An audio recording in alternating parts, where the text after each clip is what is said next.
Have you noticed that the more you talk, the smaller you become? And the worst part is you don't even realize it.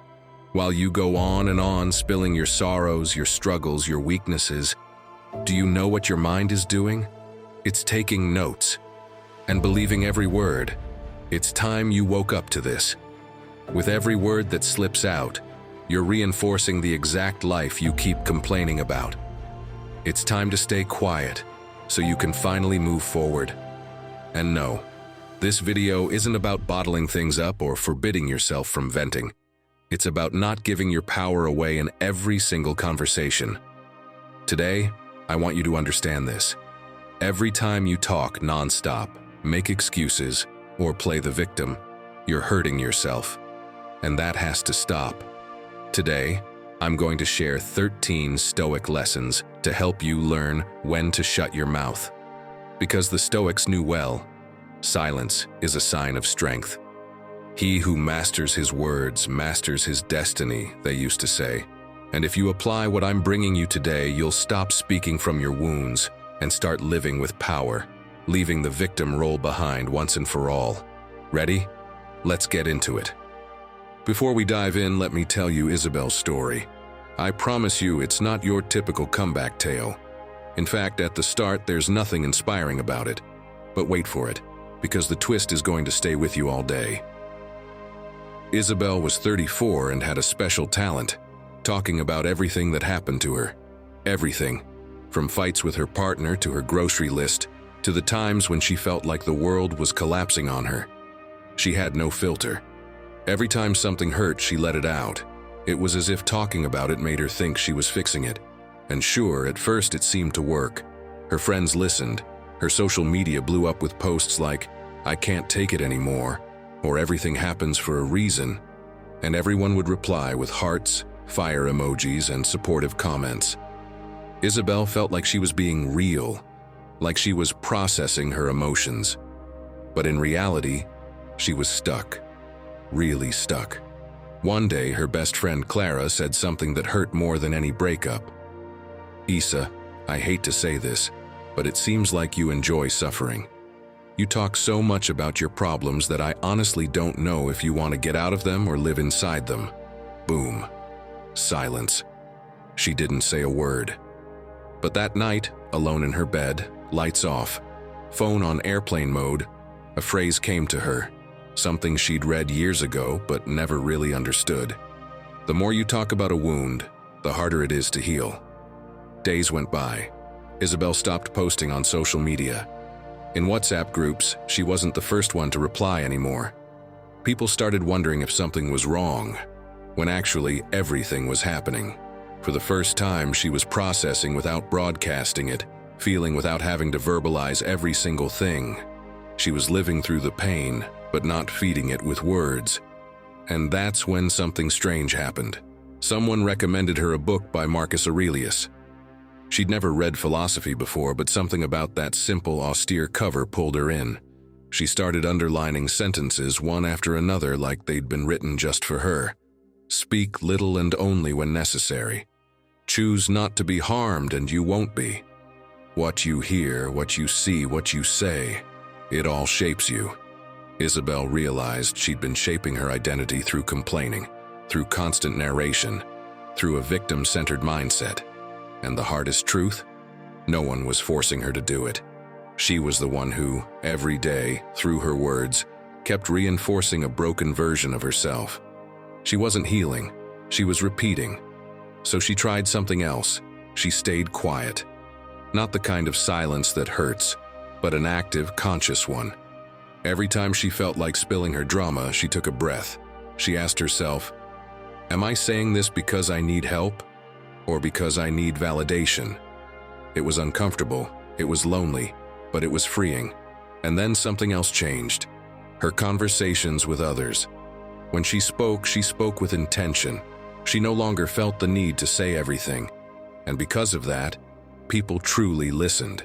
Because it wasn't noise anymore. It was presence. The funny thing is, her problems didn't disappear. No, they're still there. But they're no longer the center of her life. Isabel no longer narrates her chaos. She acts on her rebuilding. And if you ask me what really changed her life, it wasn't just the silence. It was what that silence allowed her to access. She stopped telling herself a story she no longer wanted to star in.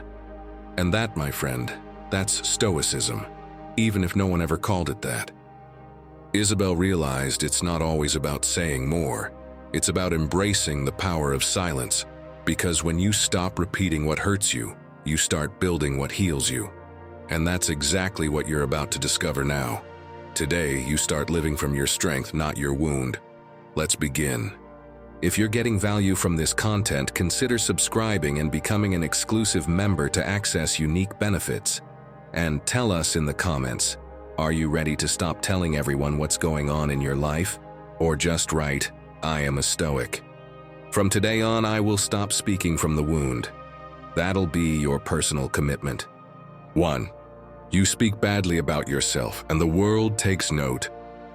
Listen, every time you say, I'm a mess, or I'm not cut out for this, or I can't get anything right, you're not just talking to yourself. You're training the world to see you exactly like that. Your words are like a loudspeaker amplifying your identity, and the more you repeat them, the more real they become. Not because they are real, but because you're turning them into reality. Imagine you meet someone for the first time. You're having a drink, light conversation, and in the first few minutes they've already said 3 times how hopeless they are in relationships, how bad they are at making decisions, and that they never finish anything they start. Even if they're smiling as they say it, something inside you shifts. Your brain starts to believe that story, and without meaning to, you begin to treat them through that lens. That's exactly what you do to yourself every time you talk like that. You're teaching the world how to treat you. And here's the spoiler. In the process, you're also teaching yourself to treat you worse than you deserve. Let's be clear. Your words don't just describe, they define. They're like bricks. And every time you say something negative about yourself, you're building, brick by brick, the mental prison you'll feel trapped in later. The Stoics understood this over 2,000 years ago. To them, language wasn't decoration, it was a tool of power.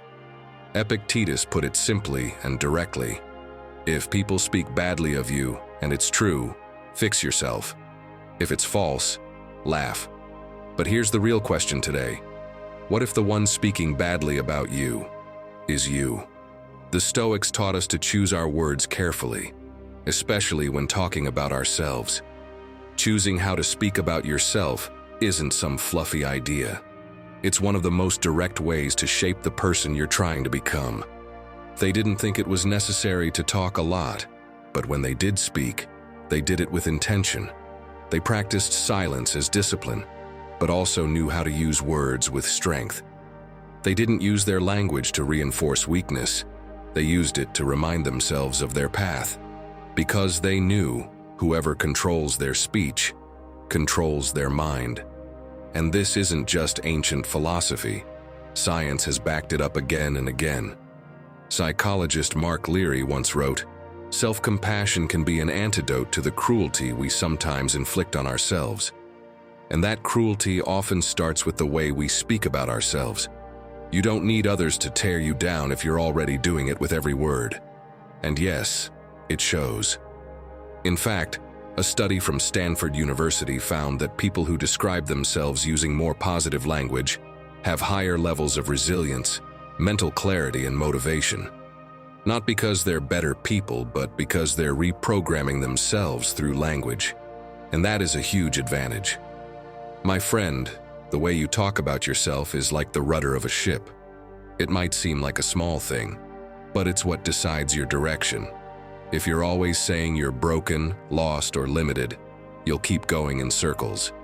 But if you change the rudder, you change your course. So, how do you apply this? First, change the script. When you catch yourself saying something negative about yourself, reframe it. It's not, I'm a mess. It's, I make mistakes sometimes, but I'm learning. That sentence doesn't weaken you. It pushes you forward. Second, stop using humor as an excuse to humiliate yourself. You're not the clumsy one, or the one who never gets a date, or the forever indecisive one. That might get a laugh for a second, but inside, it wears you down. And third, speak up when someone labels you with an old version of yourself. If someone says, "You've always been like this," reply, out loud or to yourself, "That was then. I'm in a different place now." Let them hear it and let your mind hear it too. This isn't about speaking nicely, it's about speaking consciously. Because if you don't rewrite the story you're telling, you'll stay stuck playing a role you've outgrown, and you know it. That's not the lead character you want to be. 2. Your change doesn't need an audience. Let me tell you a secret that most people seem to forget. Not everything you do has to be shared. You don't need to post a picture of every trip, or a little video of how happy you were walking out of the dentist. I know, it sounds strange in a world where everything ends up on social media. In fact, a lot of things are only done so they can be posted. But hear me out.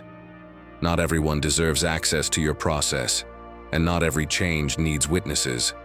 Sometimes the best thing you can do for yourself is evolve without announcing it. Do you know why? Because when you talk too much about what you're doing, you run the risk of turning your change into a performance instead of something real. It becomes something you say to impress others, not a deep personal transformation. And that's where a lot of people get stuck, talking about what they're going to do, about what they're working on, posting this, posting that, but not really moving forward. Picture this. You're going through a personal shift. You've decided to take better care of yourself. You're waking up earlier, exercising, eating better, but you don't say a word about it. No story on social media, no mention at dinner, nothing. You just do it. And one day someone looks at you and says, "Hey, you look different. Are you doing something?" Ah, now that is a different kind of pleasure. Not because you're getting attention, but because you've changed so much for yourself that it shows, without even trying. That's when you realize, real change doesn't need a megaphone. It shows, it resonates, it radiates. Silence doesn't weaken it, it strengthens it. The Stoics were firm believers in this. Epictetus summed it up in one line we should all have tattooed somewhere. Don't explain your philosophy, embody it. Don't explain your evolution, live it. Don't defend it, don't justify every step you take, just do it. Do it in peace, calmly, without looking for a pat on the back. Do it for you. The best way to prove you've changed isn't to go telling every person you pass on the street. It's to show it in your decisions, no drama, no show, just self-respect and consistency. Because real transformation is an inner decision. It doesn't need exposure, it needs commitment. Because the external distracts, but the internal transforms. If anyone embodied this principle in today's world, it was José Pepe Mujica. After spending nearly 15 years in prison, under isolation and the harshest conditions, he came out with one clear decision. No hatred, no revenge, no shouting his transformation to the world. He simply lived in a way that felt right to him, with coherence. He rejected privileges, lived in his humble farmhouse, drove his old car, and donated most of his salary. He never needed to convince anyone that he had changed. His life spoke for him. And here's what you can take from this. You don't need to post your journey to make it valid. You don't need to explain what you're healing. You don't need to narrate every step, every slip-up, every little milestone. In fact, the quieter your path, the stronger it becomes. Because silence removes distractions, and all that's left is action. And yes, it's hard at first. We want to share, we want others to see what we're achieving. But often the more you share, the more it loses its power. Sometimes when you talk about what you're building, you're losing energy that should be spent building it. So, how do you apply this to your life? Start by keeping some things just for yourself. That new habit you're building, that goal you've just started to dream about, that change you know will take time. Protect it from the noise, not out of fear, but out of respect. Sometimes, silence is the highest form of self-love. Also, learn to recognize why you want to share something. Is it out of genuine excitement, or because you're looking for validation?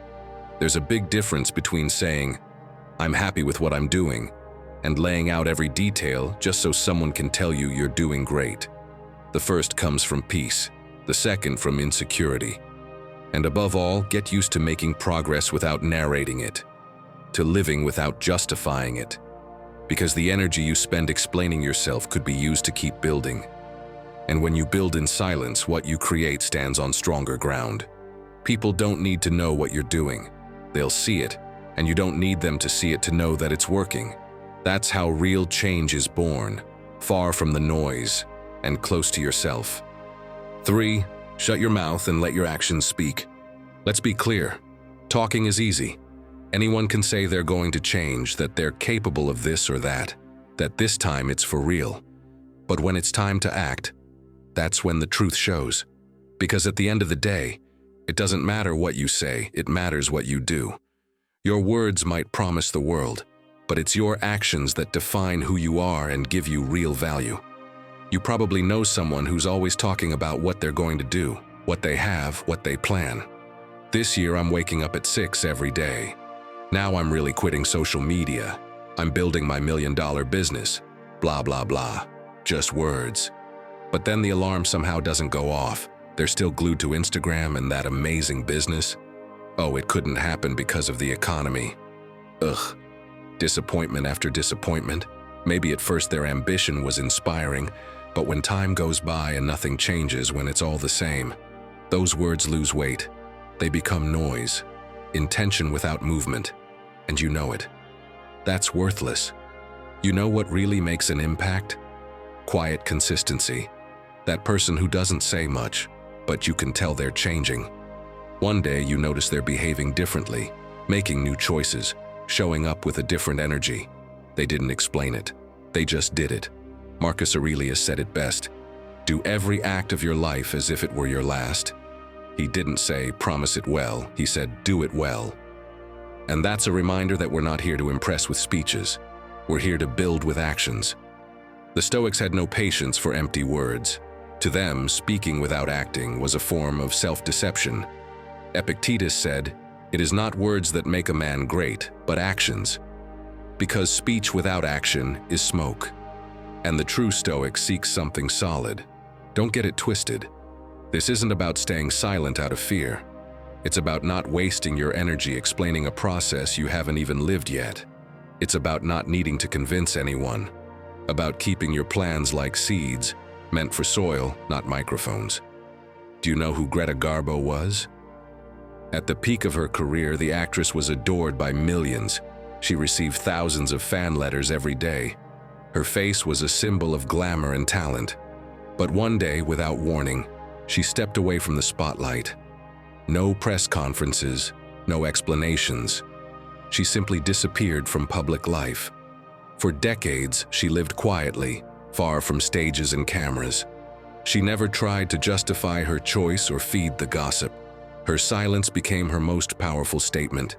And even though many tried to figure out why she left, she never broke that silence to satisfy anyone's curiosity. Over time, her legacy not only endured, it grew stronger. Her quiet exit made her even more iconic and respected. So, what can you take from this? Because here's the truth. You don't need to be a public figure to choose the path of powerful silence. Just stop announcing every step before you take it. You don't have to tell everyone you're starting at the gym. Just go. Don't say you're working on your self-esteem. Start doing it, even if no one sees. Let the change be felt before it's told. You also don't need to explain yourself every time you act differently. If you no longer react like you used to, if you're choosing more calmly, if you prefer solitude, don't explain it. Your evolution is not up for negotiation. And if you feel the urge to prove yourself, pause. Ask yourself, do I want to be admired, or do I want to feel well? Am I doing this for me or for others? Because often what really slows your growth is the obsession with proving it publicly.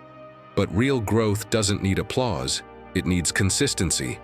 Do it this way: work in silence, talk less, do more, share less, build more. And if someone asks why you don't talk so much anymore, just smile. Because you know your life isn't made of speeches anymore. It's made of choices. Words fade, actions remain. And when you stop talking so much and start acting, the world truly listens. without you saying a single word. 4. Change the story you tell yourself, and you'll change your life. The story you tell yourself every day, even without speaking, can be more powerful than anything that ever comes out of your mouth, because that inner voice never rests. It's there when you wake up, when you fail, when you make decisions, when you look in the mirror.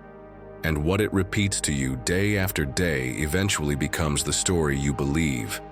And the most dangerous part, the story you live. It's not what you think once in a while. It's what you repeat constantly. That automatic phrase that pops up when things go wrong. This always happens to me. I'm a mess. I'm not good at this.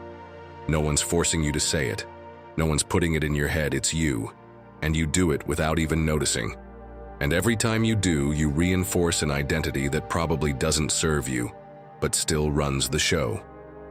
Modern psychology has taught us that self-talk, that ongoing conversation you have with yourself, can be your greatest ally or your worst enemy. Kristin Neff, a leading psychologist in the field, has shown in her research that speaking to yourself with kindness improves self-esteem, mental clarity, and resilience in the face of failure. And no, it's not about cheesy motivational quotes. It's about not attacking yourself as an automatic reflex. Ask yourself this: how do you talk to yourself when you mess up? Do you soothe yourself or beat yourself up? Do you stay by your side or abandon yourself?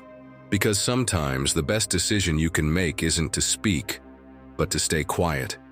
Quiet that harmful thought, that phrase that jumps out just to tear you down. Not every thought that crosses your mind deserves to be spoken out loud. Not everything you think deserves to become a truth. If you know it's going to hurt you, stop it. Set a boundary. Sometimes silence is self-care, and it gives you a little window for reflection. Why did that destructive thought just pop into my head? Do I really deserve to treat myself like this? Imagine your mind is a notebook you're writing in every day. Every sentence you say to yourself gets written there. I'm not good enough. I'll probably mess this up. This is too hard for me. If that's what you keep writing, that's what you keep reading. And if that's what you read every single day, what kind of story are you building? Who would you be if you simply started writing something different? The Stoics spoke far less than we think, but when they did, it was with intention. Epictetus put it like this: it's not things that disturb people, but the judgments they make about them. And the judgments you make about yourself can crush you or lift you. Marcus Aurelius knew it well. The happiness of your life depends on the quality of your thoughts. And this, far from just being a nice phrase, is a compass, a clue about how important your thoughts are, how much it matters what you say to yourself. Because when you start questioning the beliefs that limit you and begin speaking to yourself the way you'd speak to someone you love, something shifts. It's not magic, it's awareness, it's self-respect, and it's practice. Start by identifying those phrases you repeat without thinking. Don't let them slide. Respond to them. Correct them. Replace them. You don't have to say anything out loud. No big speeches. Just you with yourself. Like slowly shifting the tracks of a train. No one else notices, but you know it's heading to a new destination. You can change "I can't handle this" to "I'm still learning." You can swap "I always fail" for "I'm getting better each time." And even if that feels small, it rewrites the story. Do it like a Stoic. No drama, no noise, just steady effort. And if someone asks why you don't complain as much anymore, why you seem more grounded, more calm, just smile. That's a sign you're on the right track. You don't have to explain it. It shows. Because yes, what you repeat on the inside becomes what you project on the outside. And if you change the story you tell yourself, you change the person you're allowing yourself to become. 5. Understand the power of every word. Once upon a time, a group of frogs was happily hopping through the forest. 2 of them fell into a deep pit. The others gathered around and, seeing how deep it was, started shouting, "Don't even try! You'll never make it! It's too high! You'll wear yourselves out and end up hurt!" One of the frogs, hearing this, gave up. Exhausted, she stopped trying and died, but the other one kept going. And every time she heard, "You won't make it," she pushed harder, jumped from a different angle, found another foothold. She leapt again and again with more force each time, until she finally got out. Shocked, the others asked how she managed to do it when it seemed impossible. She explained that she was deaf and thought they were cheering her on. That story holds a powerful truth. The words we hear, and even more the words we say to ourselves, can either save us or destroy us.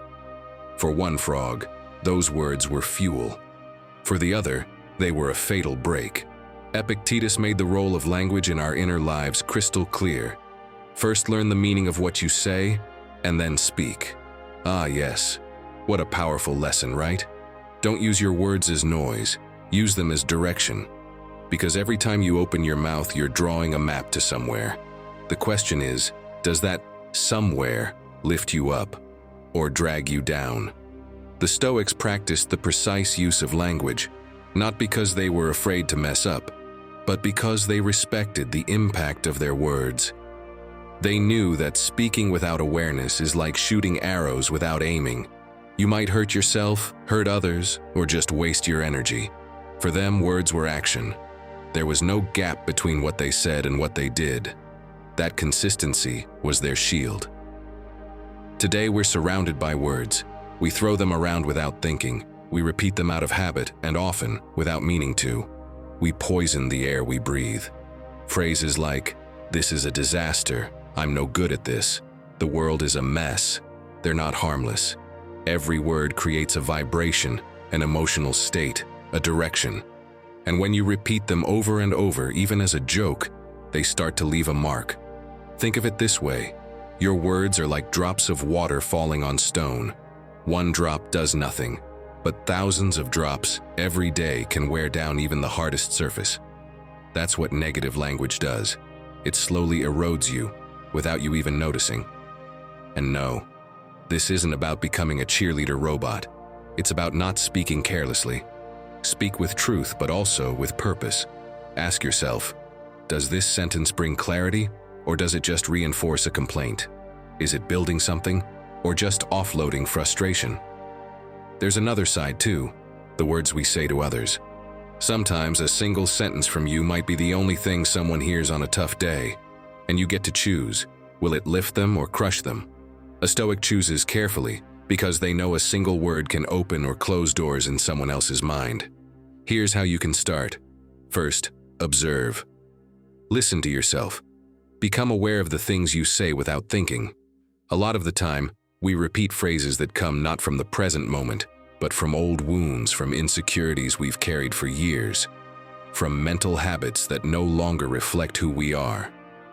Change them. Next, watch your tone. There's a big difference between saying, "This is hard for me," and saying, "This is impossible." It's not the same to say, "I made a mistake," as it is to say, "I'm a disaster." Small shifts, big impact. And here's something even more important. Learn to be silent.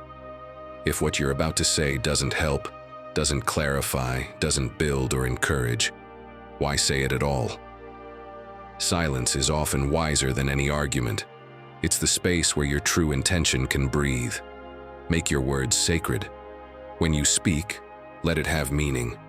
When you hear yourself, let it uplift you. Don't keep repeating phrases that hold you back just because you're used to them. Clean house. Speak with intention. And if there's nothing worth saying, say nothing, because your words are not small. They are a reflection of you. And when you choose to use them well, you begin to see yourself differently. And the world does too. 6. Not everyone understands what you carry inside. Has this ever happened to you?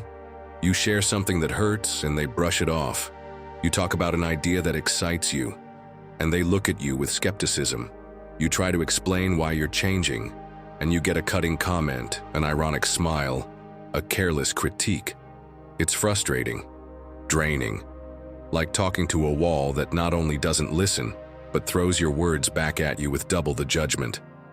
Trying to make someone understand what's going on inside you when they don't have the openness or the tools to understand is like trying to pour the ocean into a bottle And without realizing it, you wear yourself out. You explain, you justify, you tone yourself down, you change your voice, you rephrase, and still, nothing, it doesn't land, it doesn't get through. Because there's something hard to accept, but vital for your peace of mind. Not everyone is ready to understand you. Picture this. You keep hurling yourself at a closed door. You wear down your shoulders, your energy, your time. You knock with words, with arguments, with emotion. But the door doesn't open, because it's not about how hard you try. The key isn't in your hands, it's in theirs. And if they don't want to use it, there's nothing you can do. That's what it feels like to try to be understood by someone who doesn't share your values, your perspective, or your journey. It's like trying to plant seeds in dry, cracked earth. That's why many times the wisest decision isn't to push harder. It's to go quiet. Epictetus said it bluntly. If you want to improve, be content to be thought foolish and stupid. Brutal, right? But honest. What he meant was, if you're committed to growing, accept that there will be people who don't understand your process and may even judge you for it. And instead of trying to win them over, just keep going. Even if they call you weird, even if you don't fit in, even if no one claps. The Stoics knew that trying to explain yourself to someone who refuses to listen is a form of weakness, not because of the act of speaking, but because of the need behind it, the need for external validation. And that need, when it becomes constant, turns you into a slave to others' opinions. That's why, for them, real freedom started with an internal choice. Stop needing others to understand your path. And no, this doesn't mean you should close off or never share anything. It means be wise. Know when to speak and when to stay silent. Know which battles deserve your energy, and which ones just deserve distance. Sometimes staying silent isn't repression. It's protection. It's self-care. It's choosing not to waste your process trying to get someone to understand from a place you've already outgrown. Want a golden piece of advice? Stop using your energy trying to be understood. Use it to keep building, because while you're explaining, others are moving forward. And you came here to move forward. Also, when you explain too much, you open the door for others to weigh in on something you're still forming, and that can contaminate your process. Some things need to mature in silence, like a seed that hasn't broken through the soil yet. If you dig it up too soon just to show it, you kill it. So here's what you can do. When you see someone doesn't get you, don't force it. Not everyone has to understand your pain, your vision, your growth. Breathe, smile, and keep going. When something excites you deeply, think twice before sharing it. Ask yourself, do I really want to share this? Or am I just looking for validation? And if you're in the middle of deep inner change, protect it. Don't expose it to people who won't know how to see it. Sometimes the best support is silence. Sometimes the most powerful thing you can say is nothing. Because if you constantly have to explain yourself to be accepted, chances are you're in the wrong room. And remember this, you're not alone. There are others like you, walking in silence, eyes clear, not asking permission to feel differently. You'll find them. Until then, don't shrink yourself to fit in. Don't explain yourself to be understood. Don't dim your light to be accepted. Not everyone understands what you carry inside. And that's okay, because what you carry inside isn't for everyone. It's for you. 7. Saying it might calm you, but doing it transforms you. Tell me if this sounds familiar. You're talking to a friend about your next big project, how motivated you are, how this time it's for real. And for a moment, you feel amazing, like you've already done it. Like just by saying it out loud, you've made it to the top. But here's the spoiler. It's a trap. You haven't done it, you just said it. And the problem is, your brain doesn't always know the difference. Plenty of studies have shown that when you talk about your goals, about what you want to accomplish, your brain activates the same circuits as when you actually achieve them. Dopamine, endorphins, that sweet chemical hit of satisfaction. But there's just one issue. You haven't done anything yet. You just talked about it. Derek Sivers explains it like this. When you share your plans, your brain feels like you've already made progress, and that relaxes you. It slows you down. It holds you back. And sure, that has an upside. But you have to know how to manage it. Because why keep pushing if you already got the social reward? Why fight for something if you've already been applauded just for thinking about it? Imagine climbing a mountain, but every time you go up a few meters, you stop, climb back down, and head into town to tell everyone how great your progress is. Think you're ever going to reach the top like that? The truth is, we don't always need more motivation. Sometimes we need less talk. The Stoics knew this well. They didn't define themselves by what they said they would do, but by what they did when no one was watching. For them, virtue wasn't something you shouted. It was something you lived. Marcus Aurelius didn't go around saying, "I'm going to be a great emperor." No, he simply was. No cheap dopamine hits. He made mistakes, faced conflict, had setbacks, but he acted. Because, my friend, think about it. If you need to explain something too much before you've lived it, it might not be as real as you think. Here's the uncomfortable truth. The more you talk about what you're going to do, the less you actually do it. Not because talking is bad, but because you're using it as an escape, a temporary comfort, a round of applause before the show even starts. And real motivation doesn't come from applause. It comes from commitment. Doing without telling has a powerful side effect. It makes you stronger. Because when no one's watching, and you still show up, still train, still follow through, you're building something solid. No external expectations, just you, with yourself. And that kind of consistency doesn't rely on approval. It's internal, real, unstoppable. Silent action also has a hidden advantage few people appreciate. It saves your energy. You don't have to convince anyone. You don't have to justify anything. You don't have to respond. You just do. While others are debating, you're progressing. While others are posting about it, you're practicing it. Want some real advice? Next time you've got a plan, don't say a word. Write it down, do it. And when it's in motion, when it has roots, then, if you want, share it. But don't shout it when it's just a seed. Because if you speak too much before acting, your idea can wither before it even sprouts. And don't get me wrong, talking isn't the enemy. Talking can be helpful, even healing. But if you're speaking more than you're doing, you're building an imaginary version of yourself that doesn't match the real one. And that gap will hurt. So what can you do? Don't give motivational speeches when you haven't even crossed the starting line. Don't post epic quotes when you haven't taken the first step. Don't tell the world what you're going to change, and let everything else speak for itself. Do more, say less. Let your energy go into building, not dressing things up, because saying it might bring you calm. But doing it transforms you. And at the end of the day, life doesn't change because you announce it. It changes because you act, because you keep going, because you choose to prove in silence what others only say out loud. 8. Do you know why we have 2 ears and 1 mouth? Epictetus left us with one of those phrases that almost sounds like something out of a children's book, until you realize what it really means. Nature gave us 2 ears and only 1 mouth to teach us that we should listen more and talk less. Wow, that's pure philosophy, my friend. And sure, it might sound like something your grandma would say, but it's not. It's a power strategy, a path to wisdom, a tool for real impact. Because real listening gives you a kind of power most people overlook. It helps you understand what others don't, see what others miss, and choose your words, your decisions, and your battles more wisely.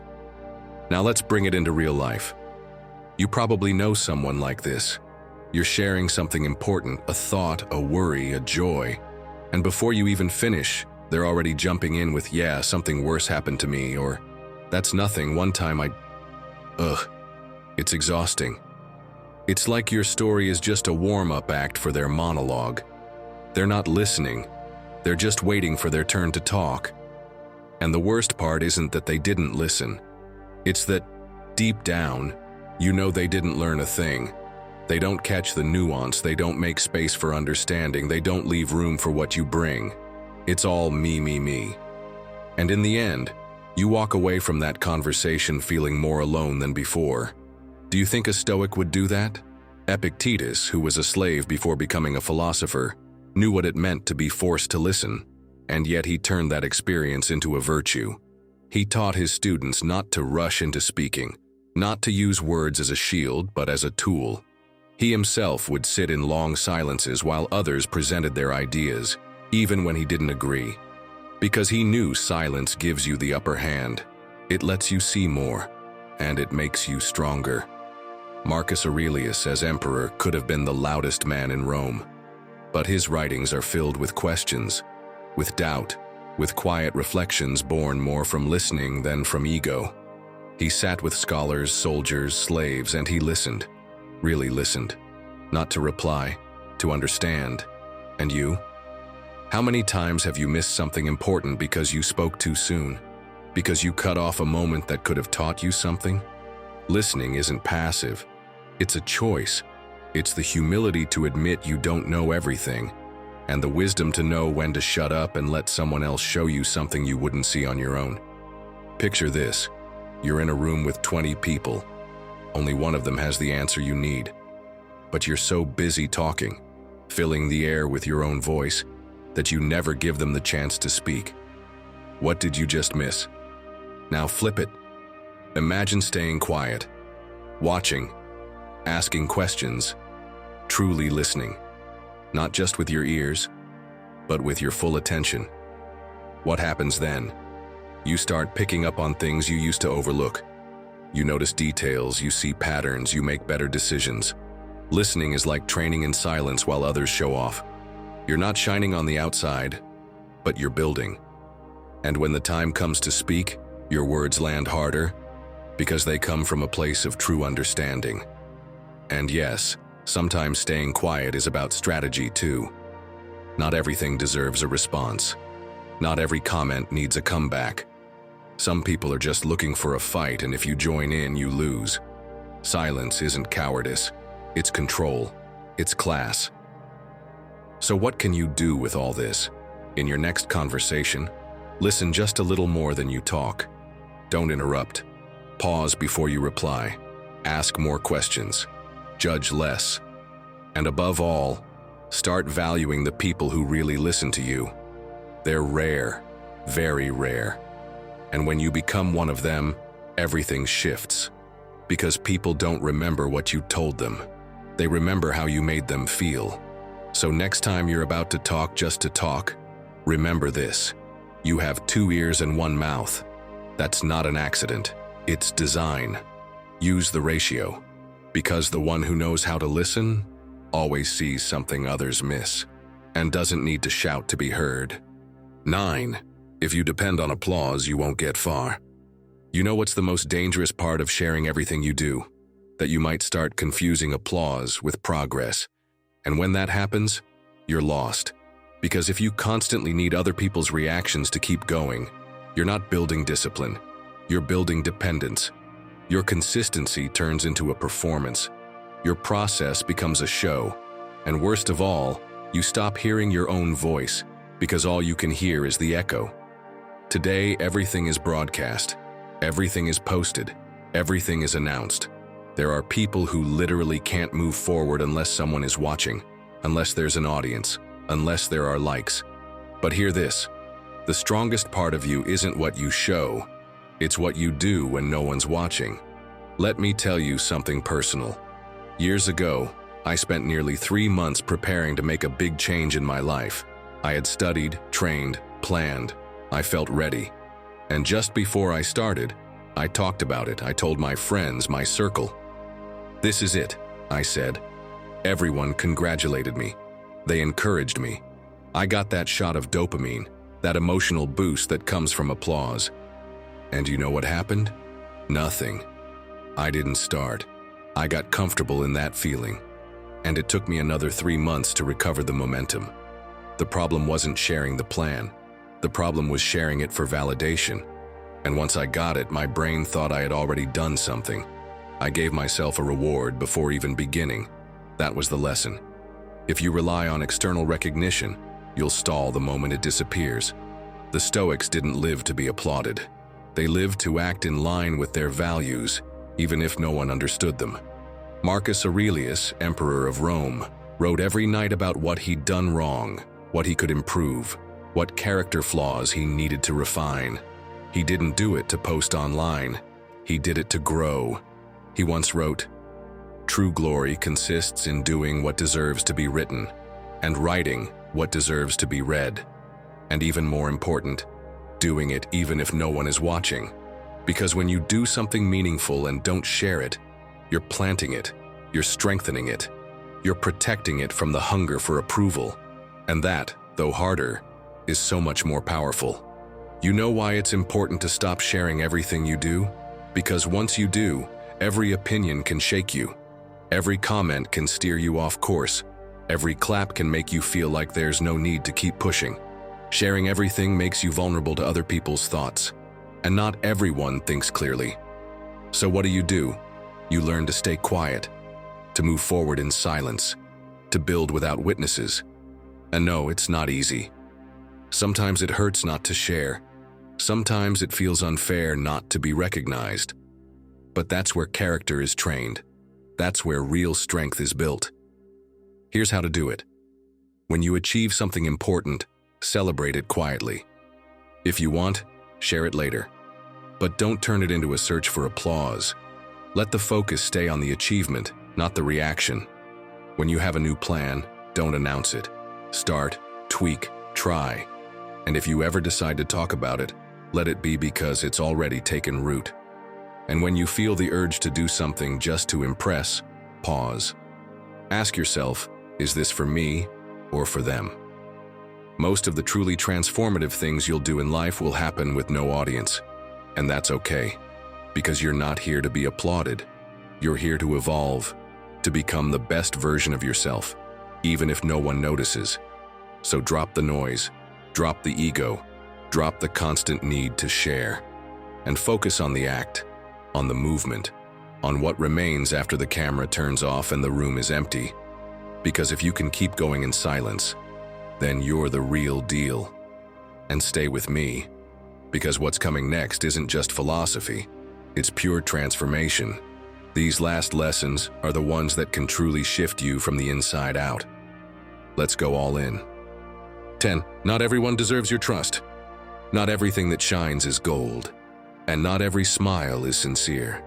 Trust is one of the most powerful gifts you can offer, but also one of the hardest to reclaim once it's broken.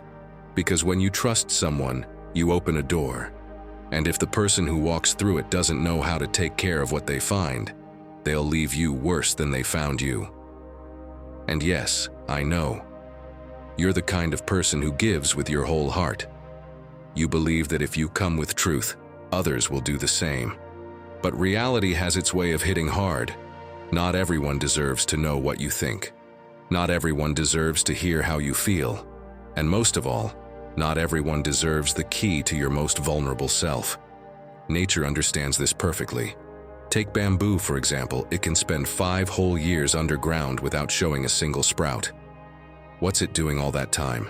Building deep, invisible, solid roots.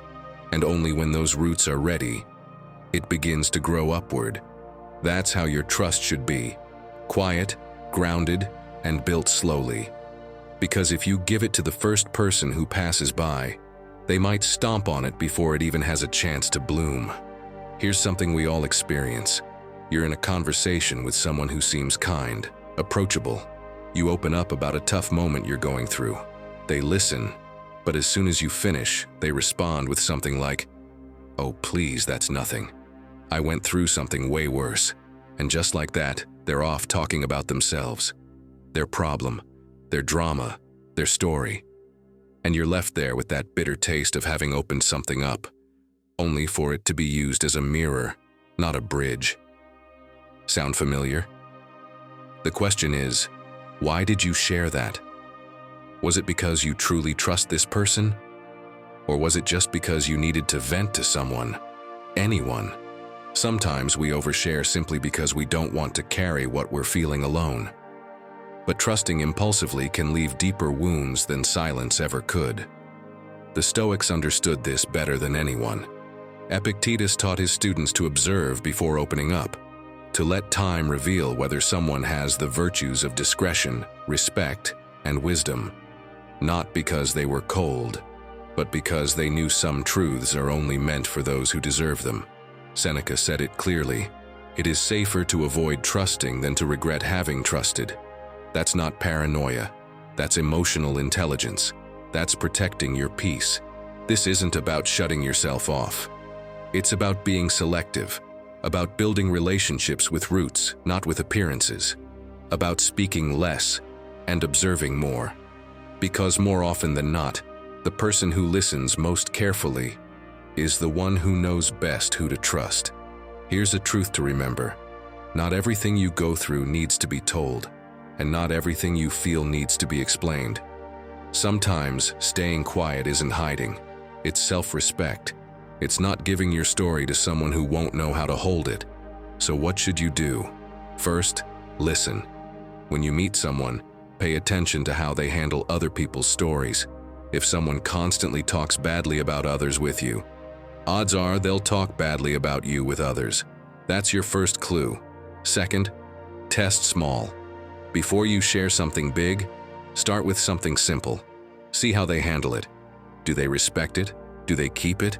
Do they hold space or use it against you? And most importantly, stop sharing out of impulse. Ask yourself, am I sharing this because I trust, or because I just need to let it out? If it's the second, better to write it down. Breathe, wait. Not everything needs to be spoken out loud. Trust, yes, but trust like the bamboo, in silence, inwardly, building depth, and only when you're sure, let it grow outward. Because not everyone deserves your trust, but you deserve to be surrounded by people who honor it. And now, we're stepping into more than just suggestions. What comes next is a challenge. These final lessons, they're the ones that can shake something awake inside you. Get ready, because what's coming isn't for just anyone. 11. Some battles are only won in silence. Not everything needs to be shared. There are moments in life when the wisest thing you can do is to stay silent. And not out of fear, not out of weakness, out of strategy, out of respect for yourself. Because there are decisions that, if exposed too early, lose their strength. There are processes that need protection, not justification. There are battles that can only be won when no one is watching. You know why? Because some transformations lose their power when they're interrupted by explanations. When you share everything, you also open the door for others to question it. And if what you're doing is still fragile, it starts to wobble. Picture this. You're walking away from a place you no longer belong.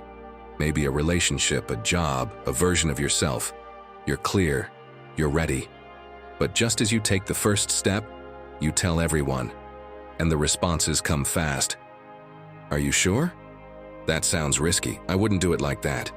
And suddenly, what was clarity turns into doubt. What was momentum becomes hesitation. Because yes, external noise can drown out your inner voice. Nature gets it.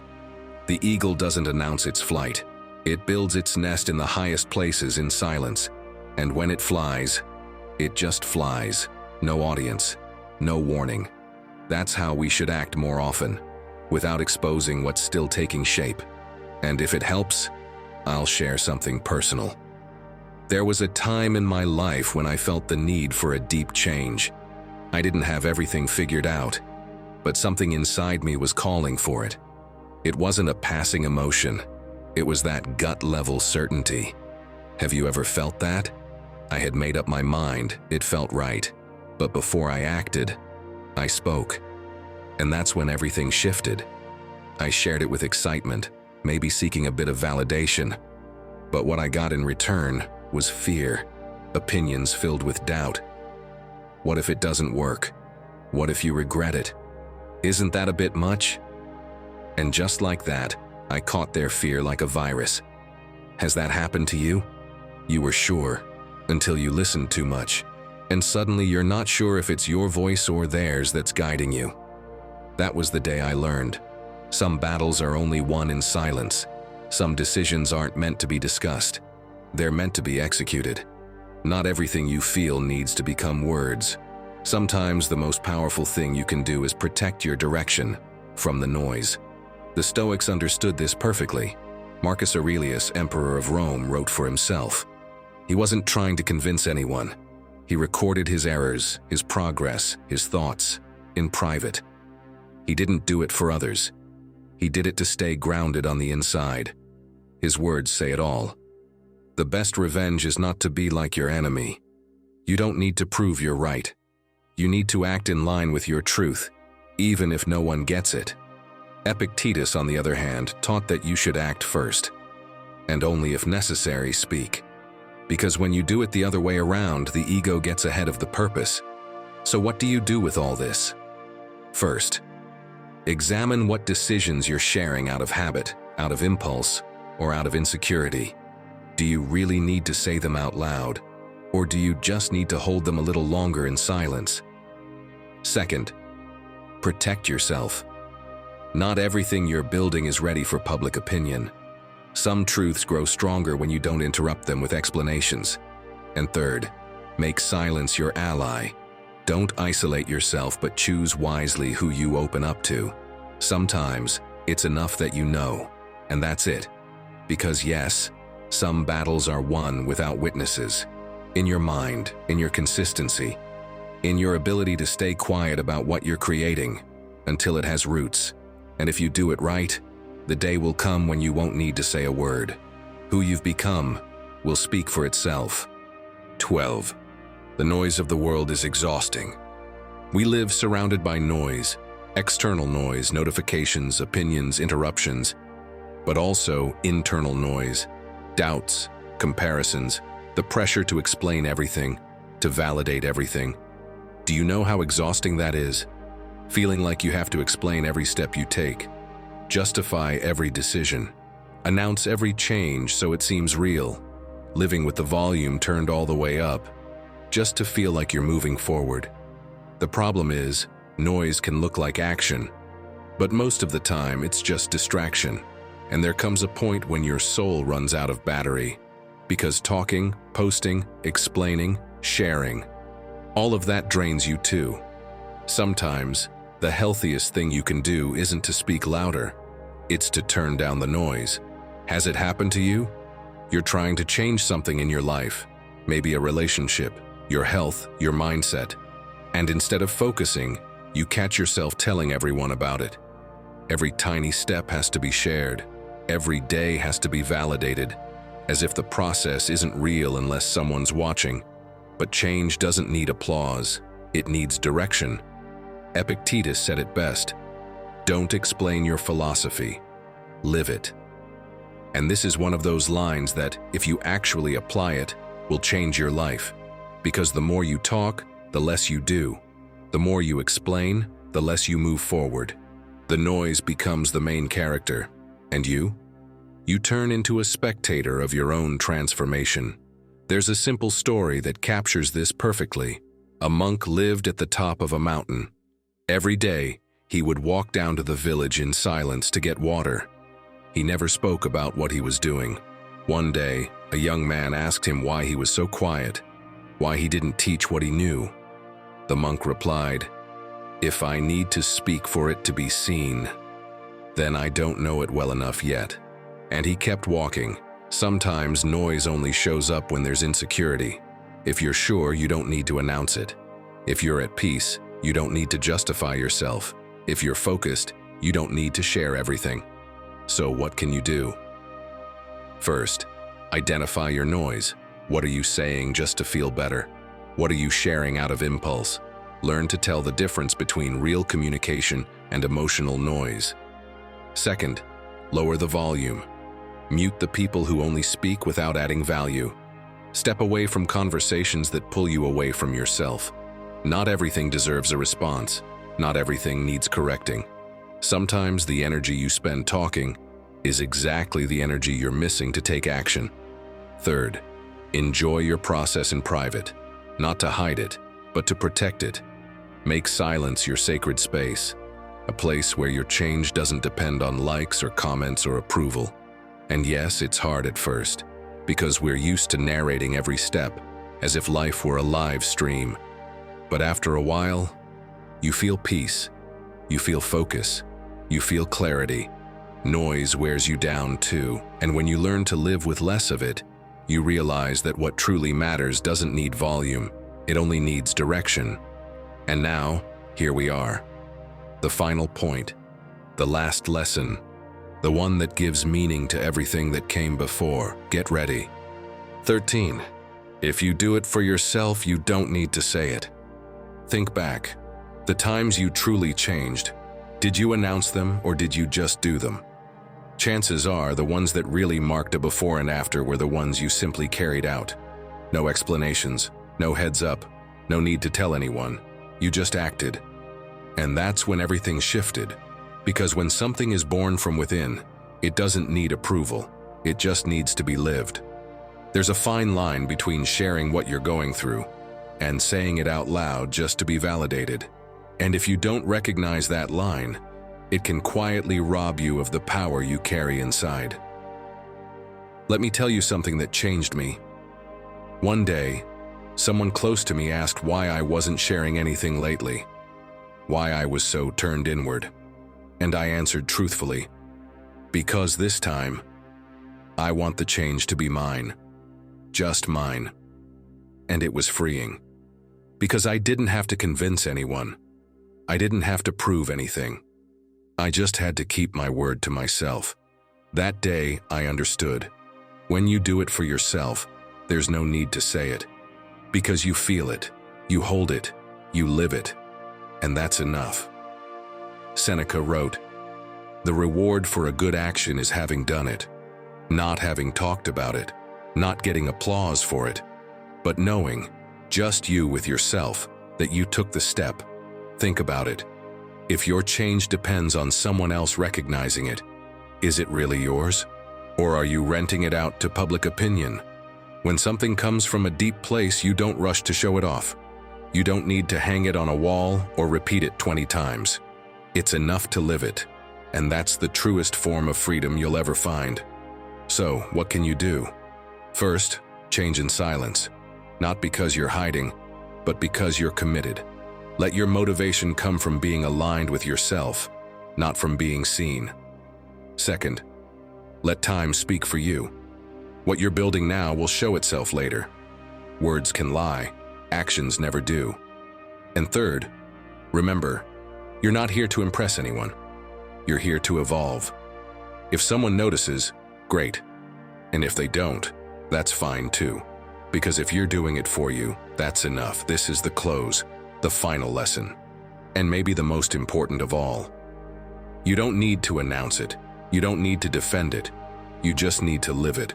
Because when you truly do it for yourself, you don't have to say a word. It shows, and it transforms you and everything you touch. My friend, before you go, if this content resonated with you, if something inside you clicked during this video, hit subscribe and become a channel member so we can keep diving deeper together. And drop your personal commitment in the comments.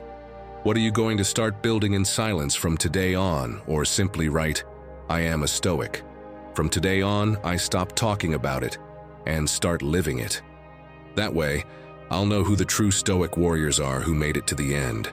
Don't forget to subscribe, hit the notification bell, and give this video a like so you don't miss out on what's coming next. I also invite you to check out our playlist, which you'll see on the screen. It's packed with ideas, stories, and advice to help you navigate life with more wisdom and confidence. Click it, and let's keep moving forward together.